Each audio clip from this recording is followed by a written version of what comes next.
नमस्कार दोस्तों, रीट मैथ्स की आज अपनी पहली क्लास स्टार्ट होने जा रही है। आज से हम और आने वाले आगामी 3-4 महीनों तक हम रीट मैथ्स का कंप्लीट सिलेबस हम करने वाले हैं, जिसके अंदर कंप्लीट मैथ्स आपको जो रीट सिलेबस के अकॉर्डिंग हैं, साथ में उसके PYQ जितने भी प्रीवियस ईयर के क्वेश्चंस बनते हैं उन पर हम चर्चाएं करेंगे। साथ साथ में टीचिंग मेथड्स भी हम आपको कंप्लीट करवाने वाले हैं। तो यानी ओवरऑल रीट मैथ्स का कंप्लीट हम सिलेबस करने वाले हैं।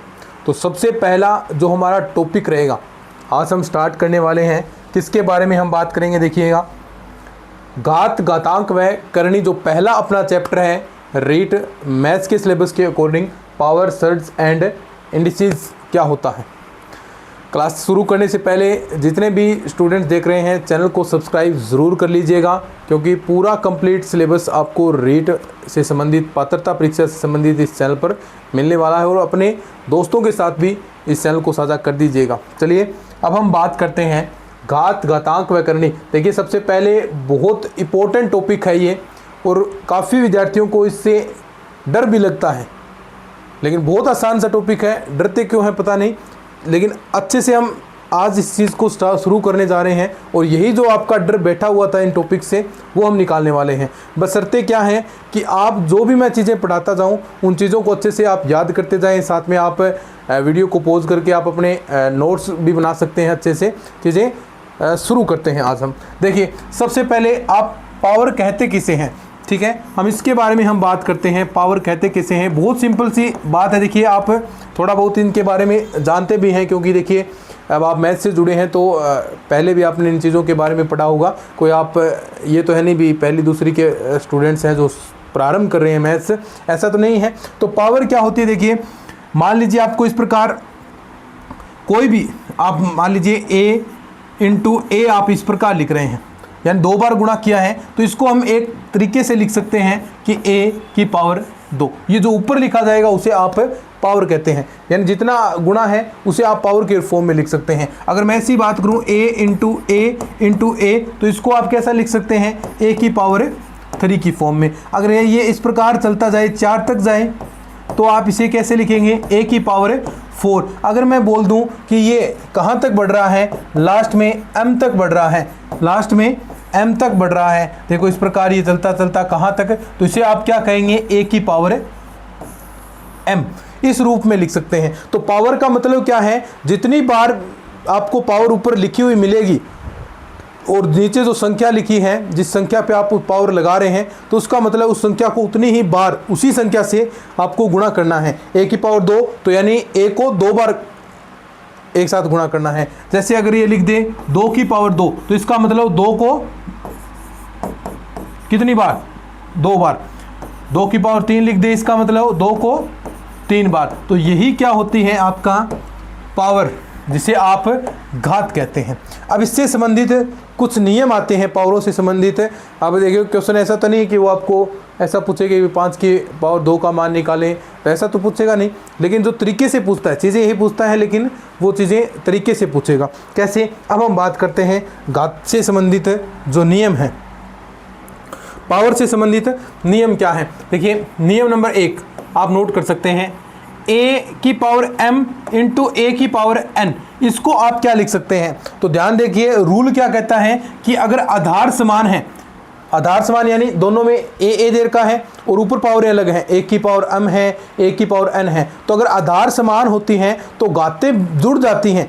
कैसे, इसे आप ऐसे लिख सकते हैं, a की पावर m प्लस n। तो आप ये रूल बना सकते हैं, नियम नोट कर सकते हैं कि यदि साथ साथ में लिख लिया करो, यदि आधार, थोड़ा सा लिखना, ज़्यादा नहीं। अब आपके जो कोई आप गाइड वगैरह बुक में निकालते हैं तो पूरा मैटर लिखा होता है, हम नोट्स बना रहे हैं तो नोट्सों के अंदर चीज़ें आपको शॉर्ट में लिखनी होती है। यदि आधार समान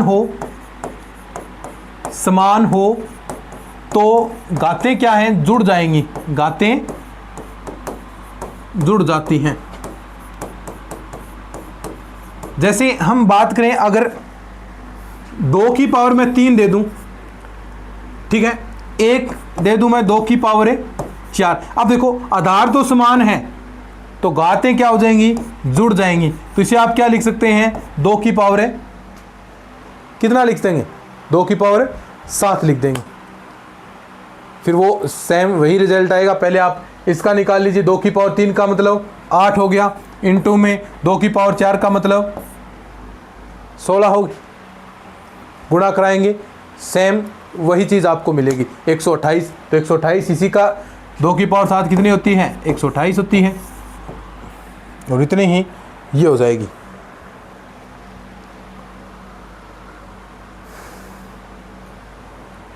ठीक है, चलिए ये पहला रूल हो गया कि आधार समान होती हैं तो घातें आपकी जुड़ जाएंगी। अगर देखिए इस प्रकार आपको फॉर्म में मिले, कैसे, ये हो गया पहला रूल, आधार समान है तो घातें जुड़ जाती हैं। दूसरा, अगर हम बात करें a की पावर m और a की पावर n, प्रॉपर्टी वही है, प्रॉपर्टी वही होती है। देखो आप इसे a की पावर m इंटू में a की पावर n लिख सकते हैं। अब ये जो पावर है a की पावर n ऊपर जाएगी तो ये माइनस में हो जाती है, क्या, a की पावर m इंटू a की पावर माइनस n, इस फॉर्म में ये पावर कन्वर्ट हो जाएगी। तो आप वही सेम रूल इसके अंदर अब लागू हो जाएगा, क्या, आधार समान होती है तो घातें जुड़ जाएंगी, चिन्ह जो भी हो, चिन्ह जो भी है वो आपका साथ में ऐड हो जाएगा। तो a की पावर क्या आ जाएगा, m माइनस का n, तो ये दूसरी प्रॉपर्टी। तो इस प्रकार चीज़ें लिखनी है। यानी ये रूल क्या था कि अगर ये a की पावर n है तो ये किसके इक्वल होगा, a की पावर माइनस n के। ये माइनस का मतलब क्या है, आप 1 अपॉन a की पावर n इसे लिख सकते हैं। a की पावर माइनस n है तो इसे आप a की पावर 1 अपॉन a की पावर n की फॉर्म में लिख सकते हैं। ठीक है, ये आपकी तीसरी प्रॉपर्टी हो गई। पहली क्या थी कि अगर आधार समान है तो घातें जुड़ जाएंगी। दूसरी के अंदर हमने क्या बात की कि भाग के रूप में इस प्रकार आप लिख सकते हैं। दूसरी प्रॉपर्टी मेन मुख्यतः ये आपकी प्रॉपर्टी होती है, फिर आप इसकी फॉर्म में कन्वर्ट कर सकते हैं। तीसरी प्रॉपर्टी देखिएगा, चौथी या तीसरी जो भी, अगर a की पावर m आपको दे रखा है ऑलरेडी और इसके ऊपर ये n लगाता है, इसका तात्पर्य क्या होगा, बहुत सिंपल है, a की पावर m और इसके ऊपर n, तो यानी क्या होगा, ये m और n गुणा में आएंगे। कैसे, a की पावर m n, ऐसे जैसे अगर मैं कहूँ 5 की पावर है, मैंने 2 कह दिया, ठीक है, और ऐसे मिला है और ऊपर इसके ऊपर क्या है 5, अब इसको कह दिया अभी सोल्व करो, तो सोल्व करना है तो क्या है, a की पावर m और इसके ऊपर n है, तो यानी ये दोनों क्या हो जाएंगी, फिर गुणा हो जाएंगी। तो इसका मतलब क्या हो गया, 5 की पावर है 10, ये आपका आंसर आ जाएगा। यही प्रॉपर्टी ये कहती है कि a की पावर m है और उसके ऊपर n लगा है, तो ये क्या होगा, m इंटू n हो जाएगा। इसे एग्जाम्पल द्वारा भी हमने अच्छे से समझ लिया। तो इन चीज़ों को साथ साथ में आप नोट करते चलें। अब देखो, कोई भी पावर 0 होगी, किसी की भी पावर अगर 0 होती है, a की पावर मान लीजिए a ले रहे हैं, a की पावर 0, कोई भी वैल्यू है, कोई भी संख्या है, उसकी पावर अगर 0 है तो उसका मान कितना होगा, सदैव 1 होता है। कोई भी हो, चाहे भले 5 की पावर 0 कितना मान होगा, 1 होगा। 6 की पावर 0 कितना होगा, a होगा। अगर आपके पास हाथी है, हाथी की पावर 0 तो कितना होगा, 1 होगा। कुछ भी हो, हर चीज़ की पावर अगर 0 है तो उसका वैल्यू 1 होता है, ना कि 0। ये नॉर्मल चीज़ें हैं। कई बार देखिए जो साइंस के विद्यार्थी हैं उन्हें थोड़ा दिक्कत हो सकती है, लेकिन जो स्पेशली मैथ्स के स्टूडेंट हैं उन्हें तो ये चीज़ें नॉर्मल लगेगी। तो जो साइंस के विद्यार्थी हैं उनके लिए है, फिर किसी की भी पावर आपकी 0 हो, कोई भी वस्तु आपके पास है, ये सामने कैमरा लगा है, इसकी पावर 0 तो कितनी इसकी वैल्यू 1 आएगी। आप खुद हैं, खुद की पावर 0, उसका मतलब कितना, वैल्यू कितनी आएगी, आपकी पावर भले ही 0 हो, वैल्यू कितनी आएगी, 1 आएगी। तो कोई भी संख्या हो उसकी पावर 0 होती है तो उसकी वैल्यू कितनी आएगी, 1 आएगी। वेरी गुड, ये चीज़ें आपको ध्यान में रखनी है।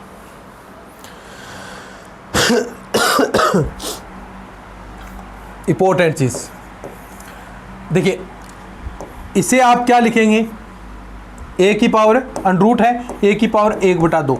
लेकिन ध्यान से सुनिए, अगर ये इस रूप में आ जाए कि देखिए थोड़ा अंतर ऐसे दे दे आपको कोई, अब इसको क्या लिखोगे आप, कोई आपको ऐसे दे दे, इसका मतलब, एक मिनट, ऐसे दे दे, इसका मतलब दो चीजें हैं, क्या दोनों सेम ही है? क्या दोनों सेम ही है? क्या दोनों सेम नहीं है। इसका मतलब देखो, ये अगर इस फॉर्म में करनी के रूप में इस प्रकार मिले तो इसका मतलब होगा a की पावर 1/3। अगर कुछ नहीं मिले सीधा दे तो a की पावर 1/2 होगा, लेकिन ऐसे मिले और देखिए इस पूरे एक प्रकार से अंडरूट मान लो इसको, अंडरूट के ऊपर ही 3 दे तो उसे क्या कहेंगे आप? a की पावर 1/3। लेकिन अगर ये अंडरूट के बाहर 3 इस प्रकार दे रखा है तो ये क्या है? अलग है, ये अंडरूट है, क्या है? ये 3 अंडरूट a होगा, यानी ये फिर ये ऐसा नहीं है, ये ऐसा है 3 a की पावर 1/2। दोनों में बहुत डिफरेंस है, ये तो a की पावर 1/2 हो गया, लेकिन ये a की पावर 1/2 नहीं, a की पावर 1/3 है। बिल्कुल सिंपल तरीके से हम प्रारंभ कर रहे हैं चीज़ें, तो थोड़ा थोड़ा नॉलेज होना आपको होना चाहिए, ठीक है। जैसे बताओ इसकी वैल्यू क्या होगी? फिर ऐसे दे रखा है, इसकी वैल्यू क्या होगी? a की पावर 1/5। समझ रहे ना चीज़ें? अगर ये इस प्रकार आपको मिल जाए ऐसे 6a, तो इसका मतलब अंडरूट है a के साथ में 6 का गुणा है, ना कि ये। अब ऐसा नहीं होगा, ये फिर रोंग हो जाएगा। अगर ऐसा होना होता तो ये क्या आता? यहाँ आता भैया, ठीक है। ये चीज़ें समझ लेना अच्छे से। तो ये जितने भी मैंने अब तक ये आपको बताए हैं, सबसे पहले आधार समान है तो घातें जुड़ जाएंगी। अगर a की पावर -n है तो उसे आप क्या लिख सकते हैं? बराबर 1/an। सॉरी, कोई भी पावर, किसी की भी पावर 0 है तो उसकी वैल्यू कितनी होगी? 1 होगी। 5 की पावर 0 1, 6 की पावर 0 1 होगी। अगर ये इस फॉर्म में मिलता है अंडरूट a तो 1 की पावर 1/2, लेकिन करनी की फॉर्म में मिलता है इस प्रकार, तो इसे आप क्या कहेंगे? 1 की पावर 1/3 आप कहते हैं। 4 आए तो 1 की पावर 1/4, लेकिन अगर इस फॉर्म में आए तो इसे आप करनी नहीं कहेंगे भाई, ठीक है। अच्छे से चीज़ें सीख लो।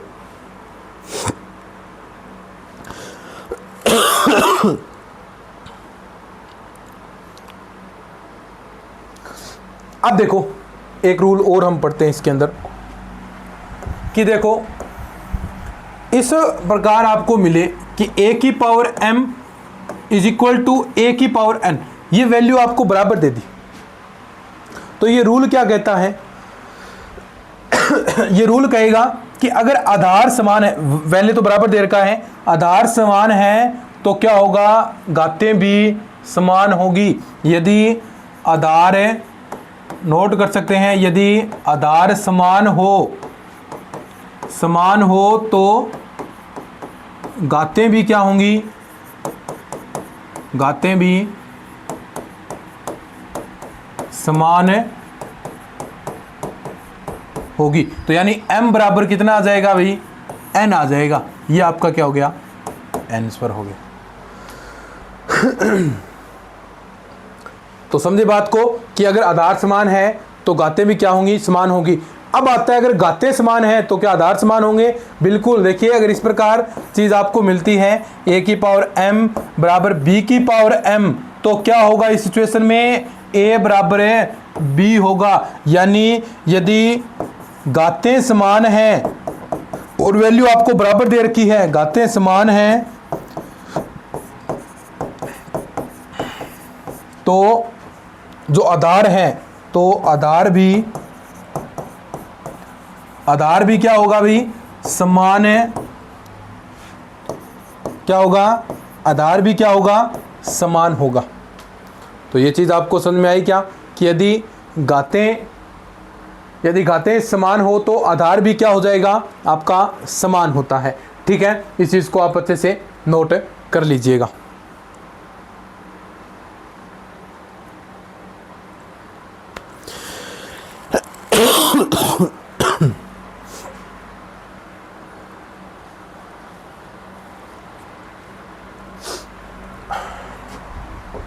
अब देखो, अब ना तो आपकी, देखो ये रूल कहता है यदि ना तो घातें समान हो, ना घातें समान